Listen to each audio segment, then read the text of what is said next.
Salut les amis, je suis convaincu que vous allez bien. Aujourd'hui, nous allons parler de la victimisation. Victimisation en matière d'argent. Ces personnes qui aiment jouer les victimes, c'est la faute à la société, c'est la faute aux gouvernants, c'est la faute à ma famille, je suis né dans une famille pauvre. Mon père n'a pas fait ci pour moi, mon oncle a refusé de m'aider, ma tante a refusé de m'aider, je vis dans un quartier défavorisé, c'est toujours des choses à dire. Attention, je ne dis pas que toutes les circonstances sont favorables pour tout le monde. Je ne dis pas que la vie est belle pour tout le monde. Je ne dis pas que les gens n'ont pas de problèmes, que les gens n'ont pas de difficultés financières. Je ne dis pas que tout le monde est né avec une cuillère en or dans la bouche, comme on dit. Non. Ce que je dis simplement, c'est arrêter de toujours mettre la responsabilité, les choses sur les facteurs extérieurs, sur l'environnement, sur l'État. Et vous-même, qu'est-ce que vous faites pour changer votre situation? Vous êtes né dans un quartier défavorisé, dans une famille pauvre. Mais qu'est-ce que vous faites pour changer la situation? Il y a des personnes qui sont nées comme vous dans des familles pauvres, qui s'en sont sorties. Il y a des personnes qui sont nées dans des quartiers défavorisés, qui aujourd'hui sont des personnes importantes, qui aujourd'hui sont à l'aise financièrement, sont stables financièrement. Si ces personnes ont réussi à le faire, c'est que vous aussi vous pouvez le faire. Mais pourquoi passer tout votre temps à être la victime de la société? Nous connaissons tous ces footballeurs, ces basketteurs. Quand on prend les basketteurs de la NBA, ce sont des basketteurs qui viennent souvent de conditions difficiles, où les parents n'avaient pas d'argent, étaient dans la pauvreté. Il y a même récemment un champion de basket NBA, je crois qu'il vivait dans la rue, qui était un SDF. Il y a également des joueurs de football. Quand on prend l'Amérique latine, surtout le Brésil, beaucoup de stars brésiliennes viennent des quartiers défavorisés, des favelas comme on dit. Pendant combien de temps vous allez vous accrocher aux excuses, vous allez pleurnicher, vous allez vous plaindre, remettre tout en cause, à être envieux, envier les gens, être jaloux du succès des autres? Pendant combien de temps vous allez continuer dans cette amertume? Pendant combien de temps vous allez continuer dans cette pensée négative, cette mentalité négative, cette mentalité de pauvreté? Vous pensez que tous les riches sont des gens qui font des pratiques mystiques? Vous pensez que tous les riches sont des politiciens? Tous les riches sont des gens qui vont faire des sacrifices au carrefour? Ou bien vous pensez que tous ceux que vous voyez qui ont de l'argent, ce sont uniquement des gens qui ont de mauvaises pratiques? Il y a aussi des gens qui sont honnêtes, qui ont gagné leur argent honnêtement.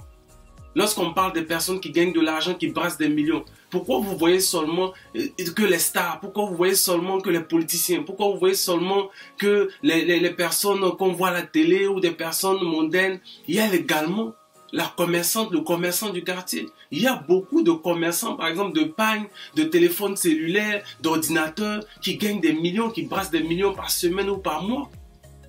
Même, ça c'est en Côte d'Ivoire, le vendeur de garba, le garbamon. Vous savez combien de chiffre d'affaires il fait par semaine? Le boutiquier du quartier, souvent appelé Diallo dans certains pays. Est-ce que vous vous rendez compte du chiffre d'affaires que ces personnes font? Voilà par quoi il faut commencer. Première chose, vous identifiez le problème. Pourquoi je n'ai pas d'argent? Je n'ai pas d'argent parce que. Ce n'est pas je n'ai pas d'argent parce que l'État ne fait rien. Je n'ai pas d'argent parce que ma famille est pauvre. Je n'ai pas d'argent. Non. Il ne s'agit pas de venir blâmer les autres, blâmer vos parents, blâmer l'oncle, la tante qui ne vous ont pas aidé. Non. Pourquoi je n'ai pas d'argent? Je n'ai pas d'argent parce que je ne travaille pas. Je n'ai pas d'argent parce que je n'ai pas peut-être tel diplôme ou je n'ai pas telle compétence ou je n'ai pas telle chose. Ok. Quel est le problème qui cause ma pauvreté, qui cause mes difficultés financières, qui cause mon manque d'argent? Souvent, ce n'est pas forcément lié à la famille qui est pauvre. Ça peut être lié à ma mauvaise gestion financière. Donc, quel est le problème? J'identifie le problème. Je regarde mes habitudes de consommation. Comment je consomme? Quand je regarde mes dépenses du mois, où est-ce que va mon argent? Est-ce que mon argent va plus dans les bières, les petites? Est-ce que mon argent va plus dans les nightclubs, dans les bars, les maquis? Ou est-ce que mon argent va vers des choses qui peuvent me permettre d'avancer dans ma vie? Vers des choses qui peuvent me permettre d'avoir une certaine stabilité financière? Vers des choses qui peuvent me permettre d'avoir une bonne gestion financière et d'envisager l'avenir avec sérénité? Pourquoi je n'ai pas d'argent? Pourquoi je suis dans la pauvreté? Maintenant que j'ai identifié le problème, qu'est-ce que je dois faire pour changer la situation? Comment je me vois dans plusieurs années? Comment je me vois dans 1 an, dans 6 mois, dans 3 ans, dans 5 ans, dans 10 ans? Il y a 2 choses qui ressortent. Première chose, la vision. Quelle est ma vision? Comment je me vois? Aujourd'hui, peut-être, je suis dans les difficultés financières. Aujourd'hui, je suis dans des quartiers défavorisés. Aujourd'hui, je suis au chômage. Aujourd'hui, je suis dans la pauvreté extrême. Aujourd'hui, je dépends des gens. Aujourd'hui, les gens m'insultent, les gens se moquent de moi. Ok. Comment je me vois dans un an? Je me vois comme quelqu'un qui va commencer à travailler. Quelqu'un qui va trouver un travail. Il y a un livre saint qui dit, tout ce que ta main trouve à faire, fais-le. Moi, je dirais, tout ce qui est légal, fais-le.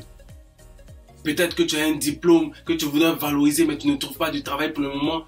Tout ce que ta main trouve à faire, fais-le. Comment tu te vois? Je me vois en train de gagner de l'argent. Je me vois en train de travailler. Je me vois en train de coacher. Je me vois en train de faire des vidéos. Je me vois en train d'entreprendre. Je me vois en train de lancer un business. Ok, très bien. Maintenant, en dehors de la vision, qu'est-ce que je dois faire? La question, ce n'est pas quel business je vais lancer. La question, c'est qu'est-ce que je sais faire? Une chose que je sais faire bien, pour laquelle les gens pourraient me payer. Voilà le départ, la solution pour sortir de votre condition difficile. Posez-vous la question, là où vous vous trouvez maintenant. Qu'est-ce que je sais faire? Une chose que je fais bien, pour laquelle les gens pourraient me payer. Là, on parle de talent. On parle des choses que vous savez faire de manière innée. On parle de compétences. Quand on parle de compétences, il n'y a pas uniquement que les compétences professionnelles. Je vois déjà des gens en train déjà de oui, mais moi je n'ai pas de travail, je n'ai jamais eu à travailler. Non, quand on parle de compétences, on parle de choses que vous savez faire. Ça peut être des choses que vous avez acquises, des connaissances, des compétences, acquises dans le domaine professionnel comme dans le domaine extra-professionnel. Peut-être que vous n'avez jamais été dans une société pour travailler. Peut-être que vous n'avez jamais été fonctionnaire à la fonction publique pour travailler. Mais par contre, dans le quartier, vous avez été quelqu'un qui a été dans le syndicat du quartier et que vous savez très bien comment on gère, par exemple, les déchets du quartier. Vous savez comment on fait pour livrer les pains dans les maisons. Ça, c'est plus dans les villes africaines. Quand on parle de livrer le pain à la maison, quand on parle de collecter les déchets aux portes des maisons pour aller les reverser quelque part, ce sont des exemples que je donne. Donc, de manière extra-professionnelle, il y a des choses que vous savez faire. Quand on parle de talent, vous êtes par exemple, je ne sais pas, en Europe, vous n'avez pas de papier ou vous ne trouvez pas du travail. Peut-être que vous êtes une jeune femme, vous avez tressé. Mais vous pouvez gagner de l'argent en faisant des tresses, en attendant de trouver le travail que vous cherchez tant. Savez-vous combien ça coûte de faire des tresses en Europe, en Amérique? Vous savez tresser. Voici de l'argent que vous pouvez faire. Vous savez cuisiner. Vous savez combien de gens en Occident veulent manger de la nourriture africaine, ils n'arrivent pas à manger parce que ça ne court pas les rues de manger africain. Il faut s'adapter à la nourriture dans le pays dans lequel on se trouve. Mettons l'Occident de côté. Vous êtes dans votre pays, peu importe l'endroit dans le monde. Qu'est-ce que vous savez faire? Quel talent vous avez? Quelles compétences vous avez? Quand on parle de talent, il ne faut pas voir les choses trop compliquées. Quand on prend les joueurs brésiliens, il y a beaucoup qui sont sortis des favelas, des bidonvilles en sachant jouer juste au football, juste en utilisant leurs pieds. Il y a des gens qui sont sortis de la pauvreté en chantant. Il y a des gens qui sont sortis de la pauvreté, des situations difficiles, en sachant coudre, en sachant maquiller. À partir d'aujourd'hui, arrêtez avec ces excuses. Ces excuses ne vous mèneront nulle part. La victimisation ne vous mènera nulle part. Le truc de « Ah oui, pauvre de moi, franchement, je fais pitié, il n'y a personne pour m'aider, qui va m'aider ?» Arrêtez avec ça. Tout le monde a des soucis, tout le monde a des problèmes. Nous tous, nous avons des difficultés. Chacun selon son niveau, mais nous avons tous des difficultés. Nous avons tous des charges qui pèsent sur nous. À partir du moment où on est né africain, à partir du moment où on est né en Afrique, il y a des charges familiales. Prenez une décision. La décision de changer votre vie financière.